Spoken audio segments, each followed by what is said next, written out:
You're listening to Raw Life with Ann Olamiju. This podcast tells the stories of extraordinary people who've tackled some of life's biggest obstacles. These are raw stories of real people who've beat the odds.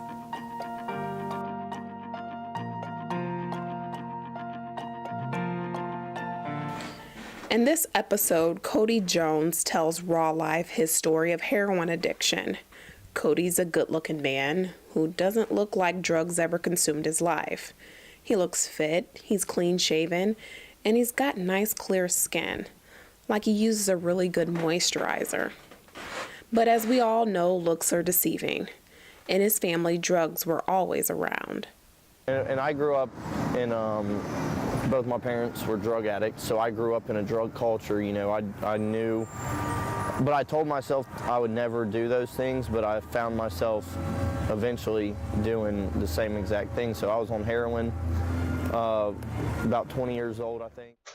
Cody grew up in Hamilton, Ohio, a small city outside of Cincinnati that's taken a hard hit by the heroin epidemic. Started using drugs when I was like 12, I think. 12, started smoking weed, you know, same thing. I've done everything. I've done cocaine, hallucinogenics, LSD, mushrooms, stuff like that. It's,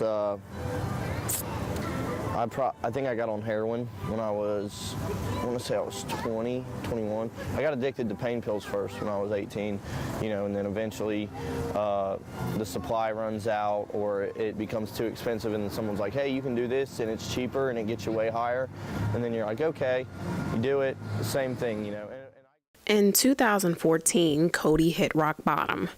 He was skeptical of attending a Hope Over Heroin rally, but desperate for change, he went. More than 12,000 people showed up to that rally. Ministers preached. The same kind of God that has reached down on a perfect day for an imperfect person is the same God today. A Christian rock band performed.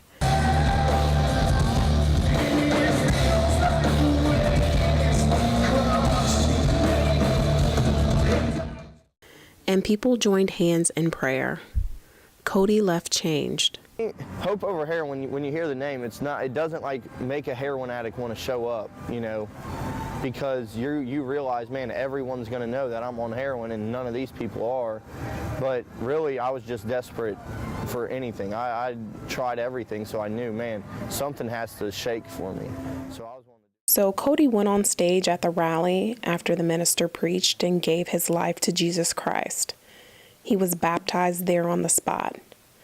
The experience shaped him to be who he is today. That's my hometown, that's where I was from, and I was in front of thousands of people that knew me, you know, so it was a humbling experience, it was humiliating, but at the same time, that's what God asked of us, is to be humiliated for him, so, you know, that it was big for me, yeah.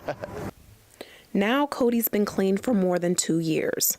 He's a house manager for Heritage House, a men's residential therapeutic community on the west side of town. The same organization that brought Hope Over Heroin to his hometown in 2014. The same group that helped him get and stay clean. So I'm the house manager. I mean, it's not like a set hour type of job, you know, it's not like I go in from 8 to 4, it's basically every single day of my life, and really you can say, hey, I'm a house manager, community manager, but really all I'm doing is trying to father people, is ultimately what I'm doing, is I'm just being a father figure to guys coming out of the same thing that I come out of. Cody is an active member of the ministry Hope Over Heroin and believes one day he will become a minister. Cody overcame an addiction many don't. There's hope. If you're dealing with addiction and want to change, check out the Heritage House's webpage at www.cityonahill.com. This is Raw Life with Ann Olamiju. Thanks for listening.